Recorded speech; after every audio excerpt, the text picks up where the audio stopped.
경제시장의 지표가 되어드리겠습니다. 코인 천기누설 앵커 문다연입니다. 암호화폐 투자로 인한 피해자분들을 안전지대로 안내해드리겠습니다. 코인 피해자 응급상황실 코벤저스 정수호 변호사님, 안녕하세요. 네, 안녕하세요. 정수호 변호사입니다. 네, 지난달 특근법 유예기간이 종료되고 본격적으로 시행이 됐습니다. 특근법 시행 이후로 이제 암호화폐 시장이 어떻게 될 것인가 여러 가지 전망들이 나왔는데요. 일단 지금 현재 시점에서 암호화폐 시장 분위기 어떻게 보시나요? 네, 지금 이제 많이들 알고 계시다시피 이제 9월 달부터 이제 기존 영업하던 사업자에 대한 신고기간 유예가 끝나서 이제 적법하게 영업을 할 수 있는 업체가 확정이 됐다. 이렇게 말씀을 드릴 수가 있을 것 같고요. 지금 사실 특근법 개정안이 작년 3월부터 이미 공포가 되어 있어서 그 내용은 이제 업계분들이나 저희도 다 알고는 있었는데 그 공포가 될 그 시점에는 조금 이제 충격이 있다가 시끌시끌하고 가격도 좀 출렁거렸다가 좀 소강 상태가 됐었고요. 또 이번에 신고 기간이 다가오니까 또 저희가 방송에서 다뤘던 것처럼 상장 폐지 업체도 여럿 나오고 그리고 가격도 좀 출렁했던 것 같은데 지금 이제 적법하게 영업을 할 수 있는 이제 업체들이 확정이 돼서 조금은 안정 상태에 접어들었다 이렇게 얘기를 할 수 있을 것 같습니다. 네, 뭐 당연한 얘기지만 변호사님께서는 달라진 법들을 다 인지하셔야 되겠는데 코인 관련된 사건 사고를 많이 담당하시는 입장에서 요즘에 또 공부를 아주 많이 하고 계시지 않겠나 이런 생각이 듭니다. 네, 저희가 이제 공부를 평생 해야 되는 그런 직종인데 이 가상자산 관련해 가지고 현재 도입돼 있는 법이 특근법이 하나가 이제 유일하게 있고요. 그거 말고는 이제 가상자산에만 적용될 수 있는 어떤 특유한 법이 만들어지지는 않았는데 지금 물론 이제 업권법이라든지 이런 재정 움직임이 있긴 하지만요. 지금 그래서 일단 공부 같은 경우에는 이제 특근법을 중심으로 제가 속해 있는 뭐 블록체인 법학회라든지 이런 쪽에서 지금 공부를 하고 있고 제가 지금 법학회 안에서 그 주석서 작성에도 지금 참여를 하고 있고요. 지금 이런 법률 전반에 대한 내용과 함께 좀 뭐 NFT 같은 기존에 없었던 서비스에 대해서는 어떤 법적 쟁점이 적용될 수 있을지에 대해서도 많이 공부가 필요하고 자문 수요가 많아서 열심히 공부를 하고 있는 그런 상황입니다. 네, 그렇습니다. 그래서 오늘 시간은 법을 다루는 변호사님들마저도 공부를 하게 만드는 현재 암호화폐 시장 속에서 여러분들이 피해를 입지 않도록 중요한 시간을 마련했습니다. 정수호 변호사님과 함께 본격적으로 시작해 보겠습니다.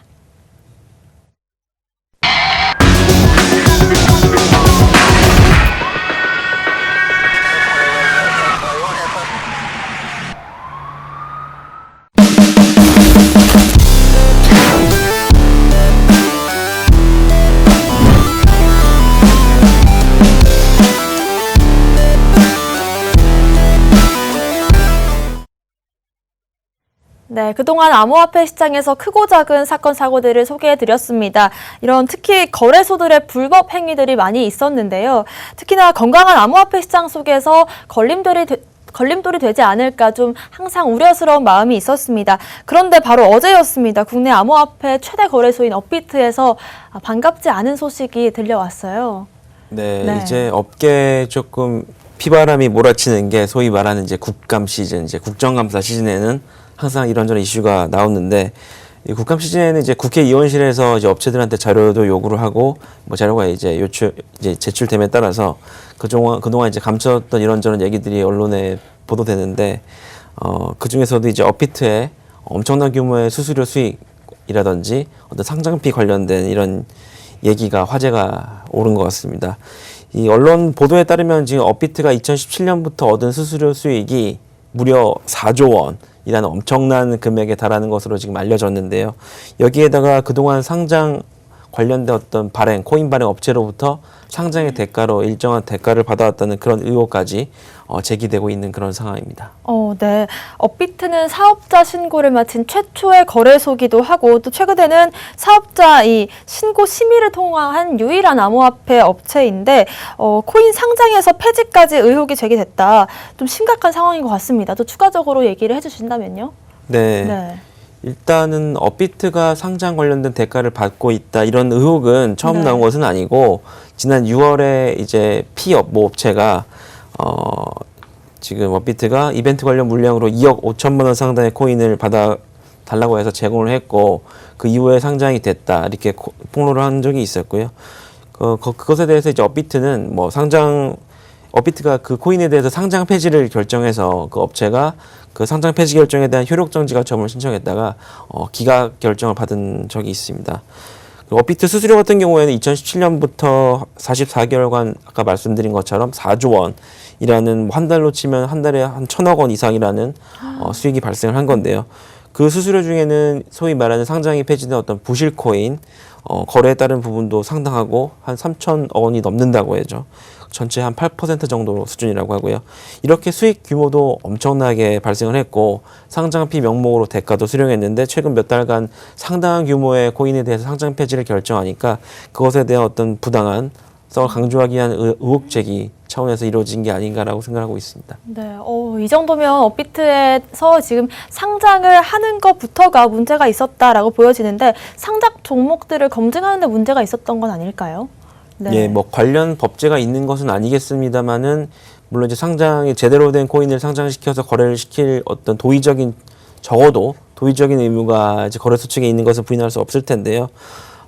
지난 6월까지 이제 업비트에 상장됐던 코인이 총 298개 정도인데 그 중에서 48%인 145개가 상장이 폐지가 됐다고 합니다. 이제 한 코인당 평균적으로 한 2년 6개월 정도 이제 거래가 됐던 건데요.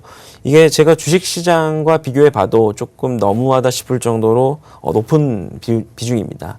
업비트 같은 경우에는 이제 한 절반 정도가 3년도 안 돼서 이제 상장 폐지가 되었다는 것인데 조금 그래서 일각에서는 수수료 수익에 조금 치중을 해서 코인의 검증이라는 거래소의 본질적인 기능은 조금 도외시한 것이 아니냐라는 어떤 비판이 있습니다. 결국에 이런 피해들이 결국에는 투자자들에게 돌아갈 것 같은데 어떻게 보시나요? 네. 네, 일단 상장이 폐지된다라고 하면 저희가 말씀을 여러 번 나눠봤던 것처럼 이제 휴지조가 가치가 없어지는 것이니까 투자자로서는 당연히 매도를 할 수밖에 없을 것이고요. 그 매도를 하는 과정에서 예컨대 뭐 코인런 같은 게 발생을 하면 이제 가격이 폭락할 수밖에 없을 것이고, 그럼 자기가 샀던 가격에 비해서는 훨씬 더 적은 가격으로 매도를 할 수밖에 없겠고, 그러면 이제 손실이 발생하는 것이죠. 이런 손실이 이제 고스란히 이제 투자자가 부담할 수밖에 없는 그런 상황이 발생할 것 같습니다. 네, 그리고 또 하나 이제 암호화폐 거래소들을 중심으로 계속해서 제기돼 왔던 문제가 있습니다. 바로 상장을 해주는 조건으로 업체로부터 뒷돈을 받는 상장비 관련된 문제들인데요. 여기에 대한 부분도 문제 제기가 됐다라고 합니다. 네. 그동안에 이런 의혹 제기 내지 폭로도 있었는데 지금 그것에 대해서 이제 업비트 거래소는 단 한 번도 상장피를 요구한 적도 없고 받은 적도 없다면서 이제 부인을 했고 최근에는 이제 공지까지 올렸는데 이번에 이제 언론 보도를 통해서 이 상장피가 건네진 적이 있다는 어떤 구체적인 정황이 좀 포착이 돼서 약간 이제 공분을 사고 있는 그런 상황 같습니다. 솔직히 국내 1위 거래소인데 많은 분들께서 배신감을 느끼지 않을까 싶은데 정확히 어떤 정황들이 포착됐을까요? 네, 그동안에는 이제 베일에 좀 쌓여 있었던 그 상장피의 어떤 수령 하고 관련된 어떤 코인의 어떤 입출금 내역이 좀 공개가 된 것인데요. 언론 보도된 내용을 제가 보니까 최근 2년 동안에 업비트가 상장을 결정한 업체에서 받은 코인의 수령 내역이 공개가 됐고요. 업체 개수는 67개 업체가 있고 업체마다 적게는 뭐 수백만 원이지만 많게는 수억 원어치의 코인이 제공됐다고 하는데 이 코인이 상장의 대가로 지급된 것이 아니냐라는 어떤 의심이 제기 가능한 상황 같습니다.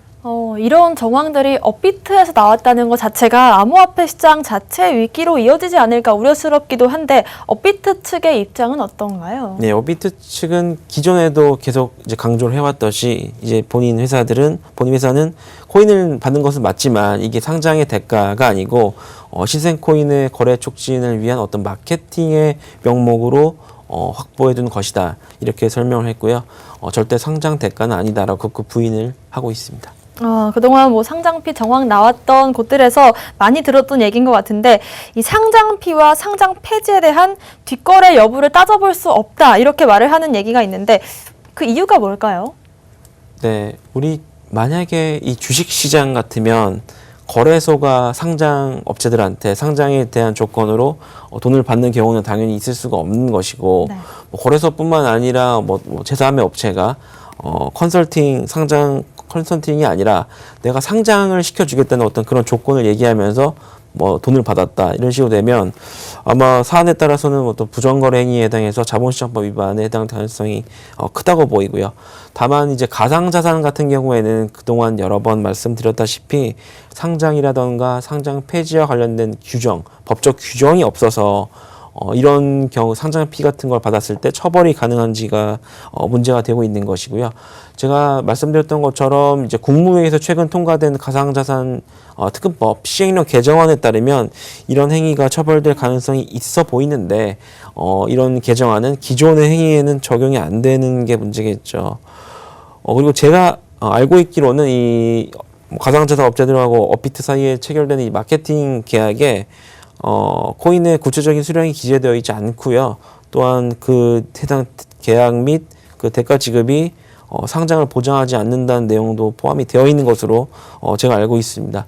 그 거래소 같은 경우에는 혹시라도 모를 불미스러운 상황에 대해서 좀 제도적인, 절차적인 그런 보호를 해둔 것인데 향후에 이에 대해서 어떤 식으로 논의가 진행될지 좀 유심히 봐야 될 것 같습니다. 네, 그럼 앞으로 이 사건 어떤 식으로 진행이 될 것 같으신가요?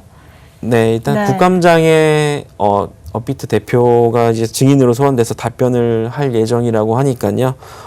그 내용도 언론에 대대적으로 보도될 것 같고, 그러면 이제 이렇게 문제가 된 탈법적인 상장피 이슈에 대해서 다뤄질 것 같으니까 그것에 대한 어떤 국회 차원에서의 요구라든지 업체 측의 개선 방향이라든지 이런 게 어느 정도 알려지게 될 것 같습니다. 좀 지켜봐야 될 것 같네요. 네, 바로 어제 정황이 포착된 상황이기 때문에 아직까지는 뭐 사건의 진위 여부를 판단하기에는 조금은 이른 감이 없잖아 있는 것 같습니다. 정확한 소식들 매일 아침 10시 5분 코인 천기 누설에서 계속해서 알려드릴 수 있도록 준비하겠습니다. 일단 특근법 시행이 되면서 암호화폐 시장이 크게 변화를 하고 있는 모습입니다. 그만큼 또 투자자분들의 주의가 필요한 시점이라고 생각이 되는데요. 제도권 안에 들어가면서 급변하는 암호화폐 시장 속에서 피해를 예방하기 위해 몇 가지 주의해야 할 사항들이 있다면 변호사님이 보시기에 어떤 것들이 있을까요? 네, 이제 가상자산 사업자 신고가 완료가 됐으니까 제일 조금 유념해서 보셔야 될 것은 당연히 본인이 거래하고 계신 업체, 거래소, 뭐 지갑 수탁업체 등이 뭐 가상자산 사업자로 신고가 됐는지 여부는 뭐 당연히 확인을 하셨을 것이고요. 그 신고가 제대로 수리가 되는지 여부를 조금 유심히 보셔야 될 필요가 있을 것 같습니다. 두 번째로는 지금 이제 가상자산 이제 사업자로 신고가 되면 특근법에 따른 고객 확인 의무를 준수를 해야 되는데 각각의 거래소들이 이거와 관련된 어떤 공지도 띄우고 개인톡도 보내고 알림톡도 보내고 하고 있는 것 같은데 그 고객 확인 제도를 이제 따르기 위해서 요구하는 어떤 자료도 좀 적시에 제출하실 필요가 있을 것 같고요. 또 조금 이른 감이 있을 수도 있는데 이제 내년도 소득분부터는 이제 과세가 되니까 발생할 수 있는 어떤 세금이라든지 이런 쪽에 대해서 조금 관심을 가지고 대비를 해야 되지 않을까라는 생각이 듭니다. 네, 세 가지를 한번 점검해보면 좋을 것 같습니다. 일단 거래소 신고 처리 현황을 확인하고 두 번째로는 고객 확인 제도를 시행하는지 보고 마지막으로는 과세 관련된 문제까지 짚어보면 좋을 것 같습니다. 그럼 하나씩 한번 자세히 보겠습니다. 먼저 거래소 신고 처리 현황을 확인해야 된다라고 말씀하셨는데 이미 또 사업자 신고를 마친 거래소들 그리고 ISMS 인증을 받은 곳들이 발표가 됐죠. 네. 일단 조금 정확하게 말씀을 드리면 지금 ISMS 인증을 받고 사업자 신고를 한 업체고요. 또 원화 계좌 서비스를 받고 사업자 신고를 한 업체 그렇게 나눠지는 것이고요. 유형별로 체크를 해보면 지금 말씀드린 것처럼 은행에서 실명 확인 계좌까지 받아서 이제 원화 마켓도 운영 가능한 형태로 사업자 신고를 한 업체가 4곳, 업비트, 빗성, 코인은 코빗 이렇게 4곳이 있고요. 또 실명 계좌는 못 받았지만 ISMS 인증은 받아서 그 코인마켓만 운영 가능한 형태로 사업자 신고를 한 업체가 25곳 있다고 하고요. 뭐 지닥, 퍼블게이트, 캐시어레스트, 프로비트 같은 업체가 있고 지난 방송에서 저희가 다뤘었던 코인빗 거래소도 있고 아이빗 EX라든지 최근에 한국 철수를 선언한 후오비 코리아도 있습니다. 또 거래소는 아니지만 지갑 수탁접 사업자들도 있는데 이 업체들 같은 경우에는 현금 입출금이 없기 때문에 원화 입출금 서비스를 체결할 필요는 없고 ISMS 인증만 받으면 신고가 가능한 것인데 이렇게 신고를 할 업체들이 뭐 델리오나 한국 디지털 자산 등 이런 업체들이 있고 그리고 토탈 총 42개 업체가 가상자산 사업자로 신고를 완료한 상황입니다. 네, 말씀해주신 대로 총 42개 업체가 최종 신고를 마쳤습니다. 그러면 내가 거래 중인 업체 정보를 정확하게 파악을 한 뒤에 계속해서 거래를 이어가면 되는 상황인 건가요? 네, 신고만으로 모든 것이 끝나는 것이 아니고 이 특검법상의 가상자산 사업자의 신고는 그 법적으로는 수리를 요하는 신고라고 하는데 수리가 되어야 그 신고의 효력이 발생하는 그 신고를 얘기하고요. 지금 이 업체들은 물론 지금 사업자 신고가 수리된 업체가 지금 두 곳 나왔습니다만은 그 신고를 접수했다는 것일 뿐이니까 수리가 된다고 확실히 단언할 수는 없는 것이고 금융당국에서도 서두르겠지만 이제 연말까지 순차적으로 보겠다는 공지를 했었고요. 따라서 본인이 이제 이용 중인 거래소가 신고 접수를 했더라도 만약에 요건이 충족되지 못하면 신고가 불수리될 수도 있으니까 조금 현황을 지속적으로 확인해 보실 필요가 있겠습니다. 네, 그렇다면 이제 사업자 신고를 마친 국내 빅4 거래소 그리고 ISMS 인증을 받은 업체들 같은 경우에도 이변이 생길 수 있다 이렇게 이해를 하면 될까요? 네. 지금 워너마켓도 운영 가능한 형태의 거래소 중에서는 이제 어피트가 신고가 수리가 완료됐었고 어제 기준으로 코빗 거래소도 지금 신고가 수리가 완료됐다고 하고요. 나머지 두 개 업체 같은 경우에는 신고 수리 여부를 좀 지켜봐야겠습니다. 근데 오늘 이제 서두에서 말씀드린 것처럼 이제 어피트라든지 이런 주요 거래소들도 이런 저런 이슈들이 있었고 이런 어떤 예상치 못하게 발생한 이슈 때문에 신고 수리 여부가 조금 지체되거나 조금 어려워지는 그런 경우도 있을 것 같고 또 실명 확인 계좌 서비스를 통해서 제휴를 맺어준 은행도 지금 무기한으로 이렇게 계약을 체결해 준 것이 아니라 한 3개월에서 6개월 정도 일단 체결해 줄 테니 그 이유 사항은 살펴보고 재계약 여부를 결정하자는 의견을 보인 상태여서요.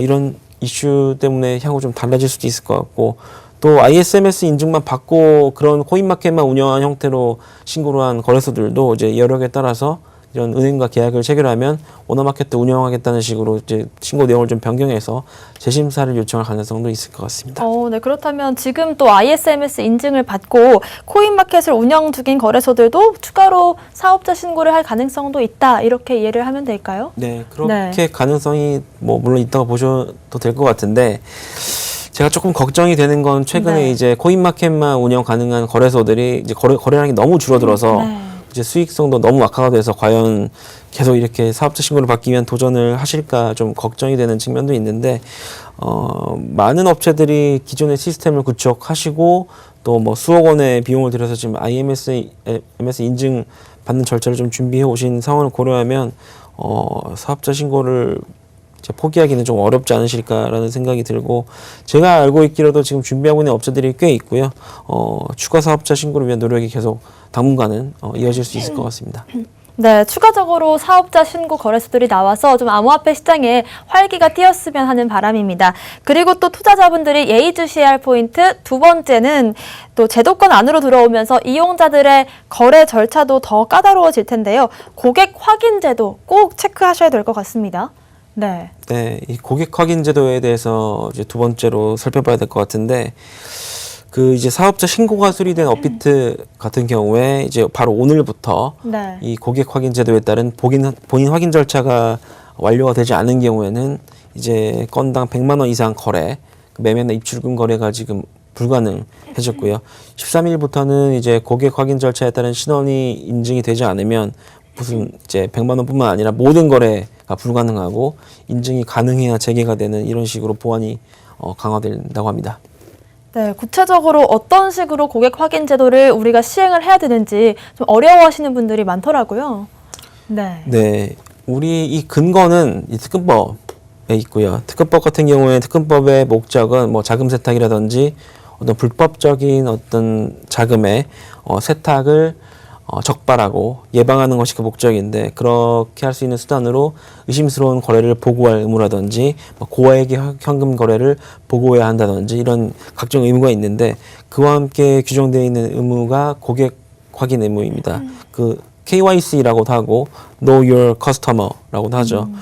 이런 의무가 이제 특검법상에 기존에는 금융회사에게 부과가 되어 있었는데 이번에 특검법 개정으로 가상자산 사업자들도 이 금융회사 등의 범위에 포함되게 돼서 이런 동일한 의무를 부담을 하게 된 것이고요.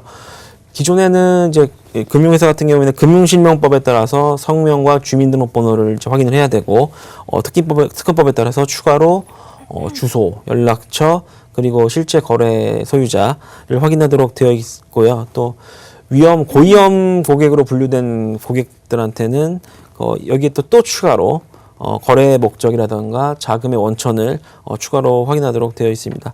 은행 같은 경우에도 이제 은행 계좌 개설해 보신 분들은 이제 많이 체험을 하고 계실 텐데, 계좌를 신규로 개설할 때 굉장히 복잡한 본인 확인 절차를 거치고요. 물론 이제 비대면으로도 어느 정도 간편하긴 하지만 그 신분증 같은 거를 인증을 받아야겠죠. 또 한 번에 100만 원 이상 일회성 금융거래, 무통장입금 같은 걸 말하는데, 이런 걸 할 경우에도 이제 고객 확인을 해야 되고, 또 단일 거래라든지 뭐 7일 합산 거래가 2천만 원이 넘어가면 고위험군으로 분류가 돼서 조금 더 강화된 고객 확인을 거쳐야 되는 등 이런 비교해 볼 수 있겠는데, 이제 가상자산 사업자 같은 경우에도 은행과 거의 동일 유사한 수준의 규제가 적용될 것으로 보입니다. 네, 업비트를 비롯해서 지금 신고 수리를 기다리고 있는 3개 업체들도 이 고객 확인 제도에 대해서 깐깐한 절차들을 발표를 했어요. 네. 네, 어떤 게 있을까요? 신고는 일단 코비까지 돼서 이제 2개 업체 이제 신고가 수리가 됐는데, 지금 이 공통적으로는 뭐 업비트, 빗썸, 코인원, 코비 4개 거래소가 모두 휴대폰 인증, 그리고 기본 신상 정보 입력해야 되고, 그리고 신분증 촬영을 통한 본인 인증을 거치고, 그 본인 명의의 실명 계좌를 통해서 최종적으로 이렇게 본인 확인을 거치고요. 여기에 좀 추가, 이제 업체마다 조금 다른데, 업비트 같은 경우에는 제가 말씀드렸던 것처럼 1회에 100만 원 이상 거래 시에 이런 어떤 본인 인증을 우선 적용하기로 했고, 그 다음에 뭐 빗썸 같은 경우에는 기업 회원이어서 좀 본인 인증 어려운 경우에는 개인 회원으로 일단 변경하게 만든 다음에 이렇게 고객 확인 의무를 거치기로 했고, 뭐 코인원이나 코비 같은 경우에는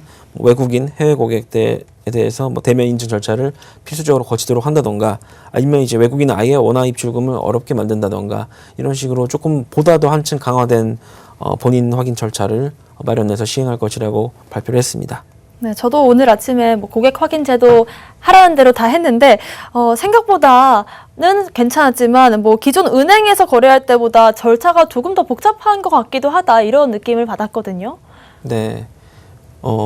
이제 가상자산 같은 경우에는 오히려 이제 은행을 통해서 저희가 좀 단순하게 이 소액을 입출금하는 경우보다는 오히려 조금 더 큰 뭉텅이의 네. 금액을 이제 입출금하는 경우가 많을 것 같아요. 그리고 뭐 어떤 추적이 조금 더 어렵다는 어떤 측면도 있어서 보다 강화된 고객 확인 절차를 적용하는 것 같다고 이제 생각할 수 있을 것 같고요. 뭐 거래소들도 이제 관련된 절차를 적용받고 시행하는 첫 단계라서 조금 혹시라도 문제가 발생하지 않을까 싶어서 조금 더 빡빡하게 절차를 적용할 것 같다는 생각이 들고, 뭐 제 생각이긴 한데 이제 내년도에 이제 과세에 앞서서 과세 당국에서 그런 수준의 확인 절차를 좀 시행 운영해 달라고 주문했을 가능성도 있을 것 같습니다. 네, 이렇게 여전히 뭐 제도적인 또 법적인 조치가 완벽하지 않은 시점이긴 하지만 암호화폐에 대해 소득에 관한 과세가 예고되면서 요즘 계속해서 암호화폐 시장에서 시끄럽게 소음이 나오고 있습니다.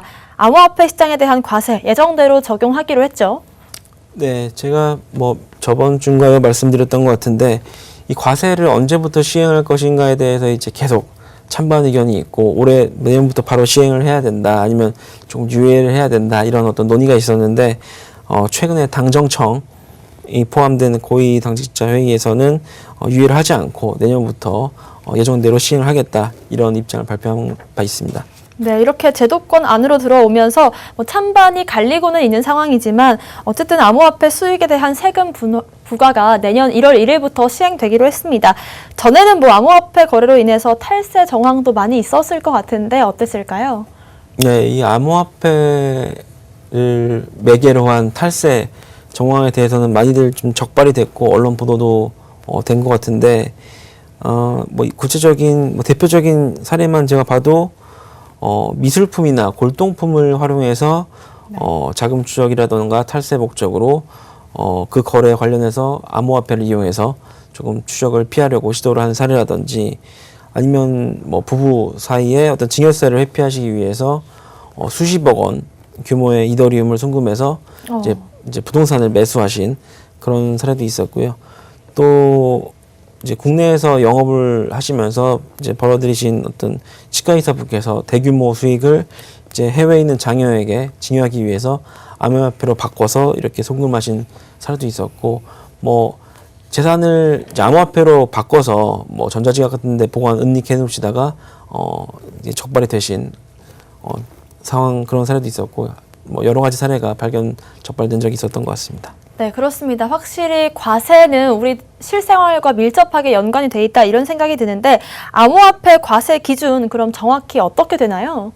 네, 일단 가상자산 암호화폐와 관련된 과세 기준 자체는 이제 2020년 그러니까 작년 세법 개정안을 통해서 이제 확정이 된 상황이고, 많이 알려져 있긴 한데 이제 소득세, 개인 소득세 중에서 기타 소득으로 분류를 해서 신고 납부를 하도록 하겠다는 취지이고요.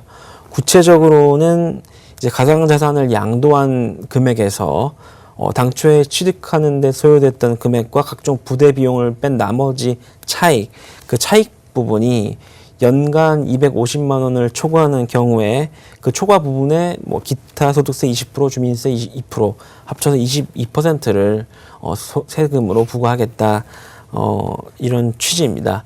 우리 개인 사업자들 같은 경우에는 매년 5월 달에 그 종합소득세 신고를 하실 텐데요.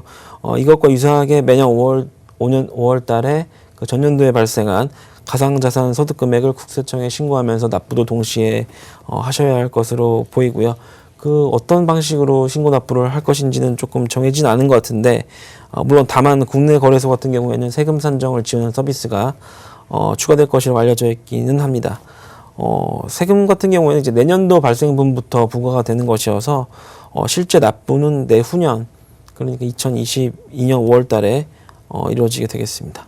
그러면 국내외 거래소에서 코인을 보유하고 있으면서 수익을 내는 중이면 세금을 내는 상황인 건가요? 네. 이 국내 거래소든 해외 거래소든 무관하게 코인을 보유하고 있다는 이유만으로 세금을 내지는 않고요. 그런 뭐 보유하고 있는 상태에서 시가가 많이 오르면 이제 그 상태에서 발생한 이익을 미실현 이익이라고 하는데, 그 미실현 이익에 대해서는 과세가 되지 않고요. 일단 국내 거래소 같은 경우에는 한 해 동안 이제 거래소를 통해서 실제로 실현된, 그러니까 매수와 매도를 통해서 실현된 그 이익이 250만 원을 초과할 경우에만 부과가 되는 것이고, 이 이익 같은 경우에는 그 거래소를 통해서 거래하신 가격을 통해서 산정을 하면 되고요. 연중 손실이 날 수도 있고 이익이 날 수도 있는데, 이런 연중에 발생한 손익은 통선해서 이익을 산정하시면 됩니다. 그 해외 거래소 같은 경우에도 과세 기준 자체는 동일한데요. 다만 우리나라 같은 경우 거래소 같은 경우에는 이제 가격이 조금 가격을 파악하기가 용이한데, 해외 거래소나 해외에서 거래된 에서 발생된 수익은 어떤 가격을 기준으로 할지가 조금 문제인데, 아직 그 점에 대해서 확정적으로 발표된 적은 없습니다. 네, 그럼 자세히 사례를 통해서 과세에 대한 이해도를 한번 높여보겠습니다. 제가 만약에 코인 투자를 해서 1년에 100만 원 수익을 냈다. 이때는 어떻게 되는 건가요? 네, 아까 말씀드린 것처럼 1년 동안 발생한 가상자산 거래 관련 이제 소득 금액이 250만 원을 초과하는 부분에 대해서만 이제 세금이 부과되기 때문에 100만 원의 수익을 얻으셨다면 세금이 부과되지 않습니다. 아, 네. 100만 원은 오케이입니다. 그러면 만약에 1년에 1000만 원 수익을 냈습니다. 그러면 이제 세금을 내야 될 것 같은데 어떻게 되는 거죠? 네, 1000만 원 정도 이제 돈을 벌었으면 이제 세금을 내기 시작해야 될 것 같은데, 네. 일단 기본적으로 250만 원까지는 제가 세금이 부과되지 않는다고 말씀드렸으니까 이제 나머지는 이제 750만 원에 대해서 세금을 내야 될 텐데, 다만 여기서는 이제 거래소 수수료라든지 부대 금액이 공제가 돼야 될 것이고요. 뭐 예컨대 수수료를 10,000원을 썼다 이렇게 가정을 하면 뭐 749원에 대해서 22%인 165만 원을 소득세로 이제 부과 납부를 해야 될 것입니다.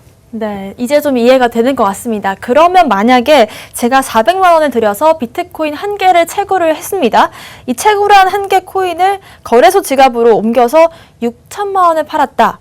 이러면 400만 원 투자해서 6천을 번 건데, 이런 경우에는 어떻게 되나요? 네. 네, 이 좀 어렵죠. 거래소에서 거래한 것뿐만 아니라 그럼 채굴을 한 코인에 대해서는 과세를 어떻게 해야 되느냐에 대한 논의가 과거부터 많이 있었고, 이제 세법 개정안에는 이 채굴한 코인에 대해서도 어떤 식으로 과세를 해야 된다는 점을 좀 풀어서 이제 서술해 두고 있는데 일단은 뭐 양도가액은 정해져 있을 것이고요. 지금 문제는 취득가액을 어떻게 산정해야 될 것인가가 문제일 텐데 일단 뭐 채굴기를 구입하거나 뭐 렌트를 했다면 그 대여 비용 그리고 그 소요된 전기료 같이 뭐 채굴 자체에 직접적으로 소요된 그 비용만 일단 취득가액으로 인정을 해준다. 이게 이제 과세 당국의 정해진 입장이고요. 예컨대 지금 말씀하신 것처럼 뭐 400만 원 들여서 채굴기 같은 걸 사서 전기비 같은 걸 써서 이제 채굴을 6천만 원어치의 비트코인을 채굴을 했다면 그 차이인 5,600만 원 그것이 이 채굴을 통해서 얻은 소득으로 이제 간주가 되는 것이고요. 여기서 기본공제액 250만 원을 뺀 5,350만 원에다가 이제 22%를 곱하면 이제 세금이 되겠습니다. 네, 그래도 수익을 냈다라고 상상을 하니까 기분이 좋아지는 것 같습니다. 그러면 만약에 제가 2018년도에 코인을 샀다라고 가정을 하면 그때랑 비교해서 가격이 굉장히 많이 올랐잖아요. 그걸 이제 2022년도에 매도를 해서 수익을 내는 건 어떻게 되나요? 네. 물론 그 2028년도에 사신 금액보다 많이 올랐다면 세금을 당연히 내야 될 것이고요. 네. 지금 근데 이 문제가 되는 게 2008년에 샀을 때보다 오히려 가격이 굉장히 하락한 경우. 아, 네. 그러니까 지금 본인의 이제 거래소 잔고상으로는 엄청난 뭐 70% 80% 손실이 나고 있는데 네. 오히려 올해 말을 기준으로 봤을 때는 내년에 좀 가격이 올랐다는 이유로 내가 만약에 내년에 매도를 하면 그럼 세금을 내야 되는 것이냐 말도 안 되지 않느냐 이제 이런 어떤 비판이 있고요. 이런 경우를 이제 고려를 해서 이제 세법 개정안에 과거의 취득 금액을 본인이 증명을 할 수 있다면 그 취득가액을 이제 취득가액으로 그 금액을 취득가액으로 인정을 해주겠다 이런 방침이 정해져 있습니다. 그 경우에는 이제 내년 중에 가격이 조금 올라서 매도를 하시더라도 소득 금액이 없으니까 세금을 내지 않으셔도 될 것 같고요. 다만 이렇게 취득가액을 증명을 하지 못하시는 경우라던가 뭐 지금 앵커님 말씀하신 것처럼 구체적인 어떤 가격 등락에 따라서 과거에 샀던 가격보다 뭐 올해 말 가격이 오히려 더 높아졌다면 올해 말 가격을 기준으로 양도 차익을 이제 산정하는 더 유리할 것이니까요. 그 경우에는 이제 올해 말의 가격을 취득가액으로 선택할 수 있도록 그렇게 마련해 놓고 있습니다. 네, 이 정도면 암호화폐 이제 과세에 대한 계산은 혼자서도 할 수 있을 것 같은데요.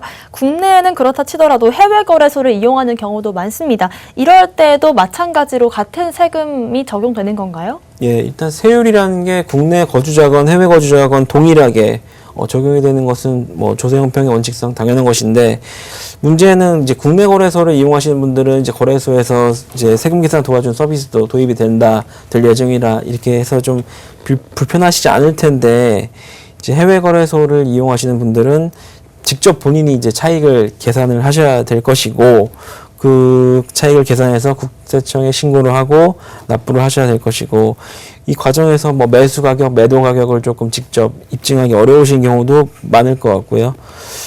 뭐 제가 이런 드는 생각은 이제 코인마켓캡에서 이제 뭐 공시가 되는 어떤 사이트 가격을 참고하시면 계산을 할 수 있을 것 같은데 이제 과세 당국이 어느 가격을 기준으로 인정해주겠다는 점을 아직 명시적으로 밝히지 않은 상황이라는 점을 아셔야 될 것 같고요. 또 이제 국내 거주자라든지 아니면 내국법인이 해외 금융계좌 잔액 합계액이 매월 말일 기준으로 한 번이라도 5억 원을 넘으면 그 해외 계좌를 이제 세무서에 신고를 해야 되는 그런 제도가 있는데 이렇게 신고를 해야 되는 계좌에 해외 가상자산 거래소도 포함이 됐습니다. 그래서 이제 신고를 하셔야 될 것 같은데 다만 이 제도에 따른 첫 신고는 이제 2023년 6월부터여서 조금 여유는 있는 그런 상황입니다. 근데 또 이제 개인이 직접 신고를 해야 되는 상황이면 슬쩍 신고를 하지 않을 수도 있을 것 같은데 물론 그러면 또 처벌이 더 무거워지긴 하겠죠. 네. 이 사실상 국내 거래소를 이용하시는 국내 주요 거래소를 이용하시는 이용자들 같은 경우에는 현실적으로 탈세가 거의 불가능할 것 같아요. 왜냐면 올해 말까지 지금 이제 KYC 고객 확인 절차를 거칠 것이고 향후에 어떤 일정한 경우에는 이제 과세 당국이 요청을 할 경우에 거래소 측에서 이제 자료를 제출하는 그런 경우가 발생할 수도 있을 것 같고요.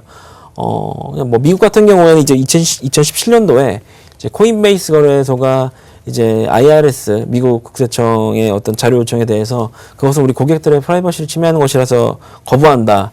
이렇게 소송을 제기했다가 연방법원에서 기각을 한 사례가 있었는데 우리나라 같은 경우에는 훨씬 더 어떤 당국의 입김도 강하고 이런 어떤 이런저런 상황을 고려했을 때 거래소가 아마 고객들의 과세 정보를 임의로 제출해야 되는 그런 상황이 발생할 수 있을 것 같고 반면에 이제 국외거래소를 이용하시는 분들 같은 경우에는 뭐 신고 납부 의무를 이행하지 않으시는 경우가 발생할 수 있을 것 같아요.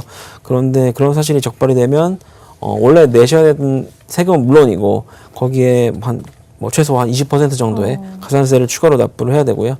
그 미납한 어떤 금액이라던가 아니면 미납 경위 등에 따라서 조세벌 처벌법 위반죄 같은 형사처벌이 성립할 수도 있다는 점을 좀 유념하셔야 될 것 같습니다. 네, 과세에 대해서 찬반 의견이 갈리다 보니까 국민청원도 나왔다라고 하던데 가상화폐 과세 형평성에 맞게 해야 됩니다. 이런 제목이 나왔어요. 네. 네, 이 청원 내용도 제가 좀 유심히 봤는데 일리가 있는 문제 제기이고요.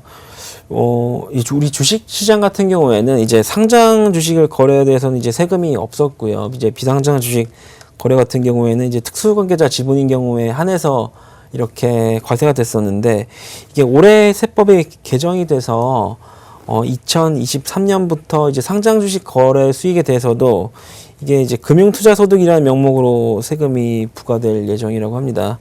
지금 이제 국내 주식 같은 경우에는 1년의 수익 중에 이제 5천만 원을 공제를 해주고 5천만 원을 초과하는 이제 소득에 대해서 세금을 부과한다는 것인데 이제 손익통산 같은 경우에는 5년에 걸쳐서 결손금 2월 제도를 허용을 해주고요.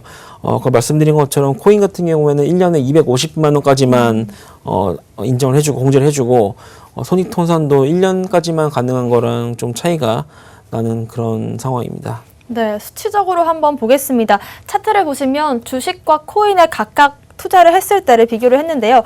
2023년도에 1억 수익이 났고 2024년도에 2억 마이너스 그리고 2024년도에 1억 4천만 원 수익이 발생을 했습니다. 결과적으로 4천만 원의 수익이 난 건데 이럴 때 세금은 어떻게 되는 건가요?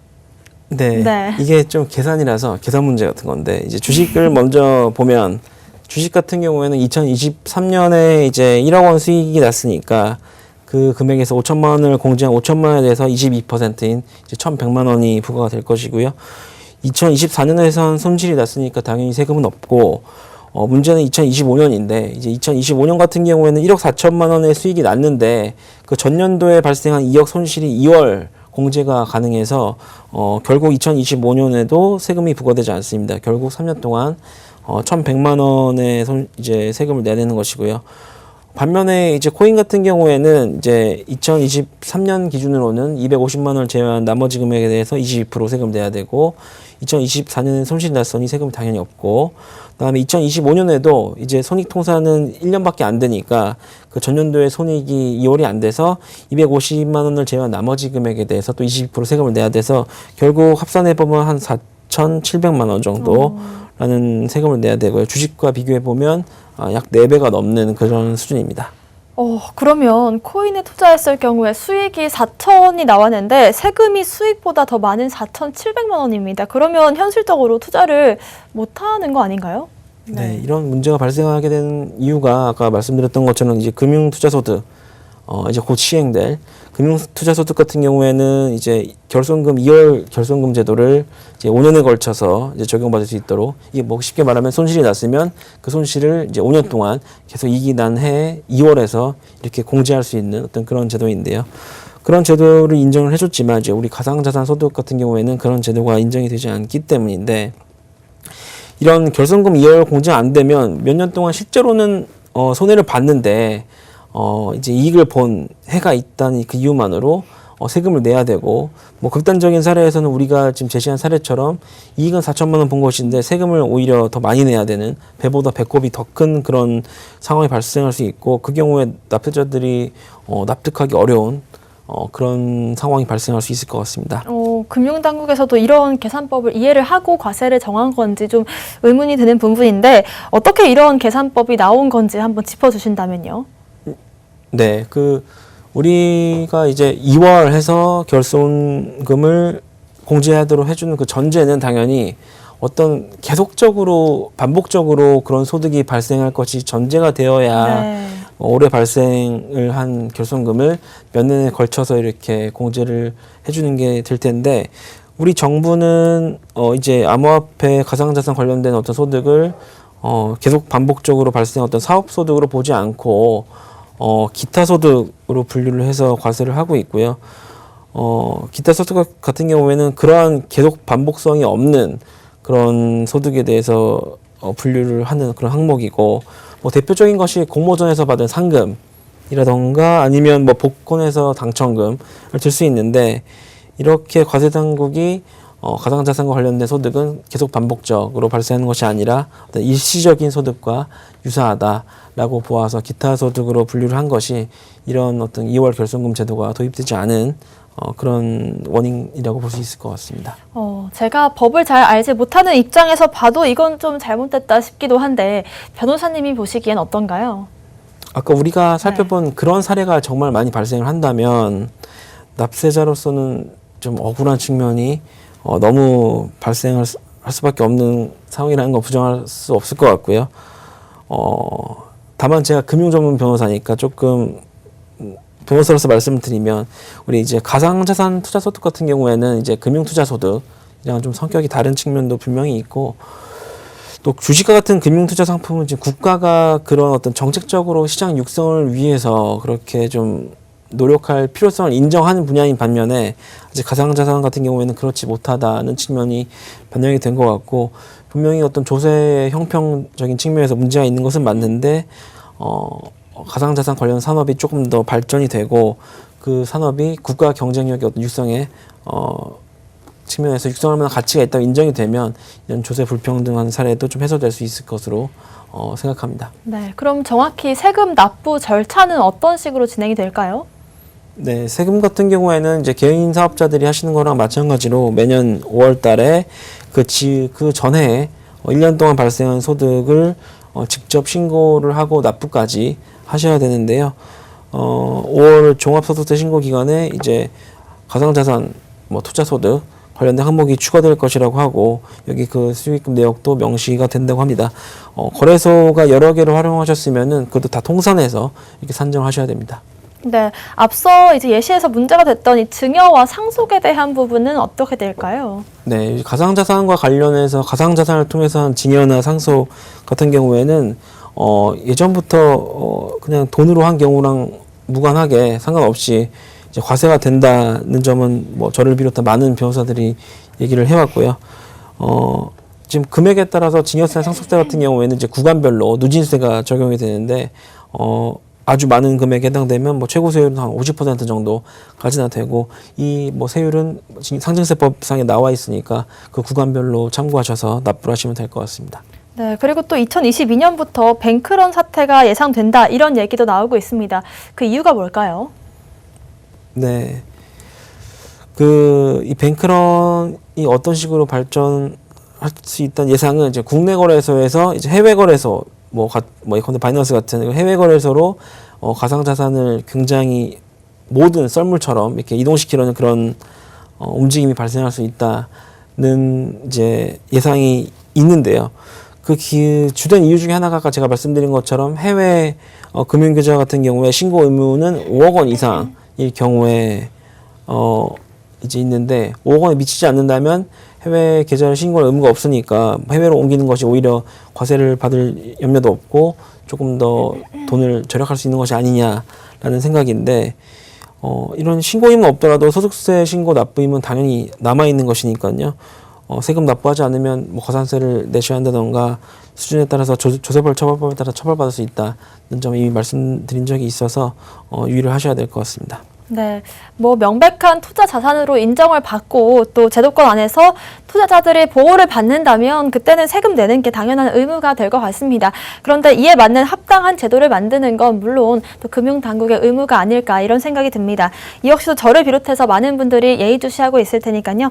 계속해서 소식 전해드리도록 하겠습니다. 오늘 저희가 준비한 소식은 여기까지입니다. 오늘도 수고해주신 정소 변호사님 감사합니다. 고맙습니다. 네, 오늘 저희가 준비한 내용은 여기까지입니다. 또 본 방송에서 제공하는 정보는 투자 판단의 참고 자료일 뿐이며 특정 자산 가치의 상승과 하락을 보장하지 않는다는 점 유의하시길 바라겠습니다. 저희는 다음 이 시간에 오겠습니다. 시청자 시청자 여러분 고맙습니다.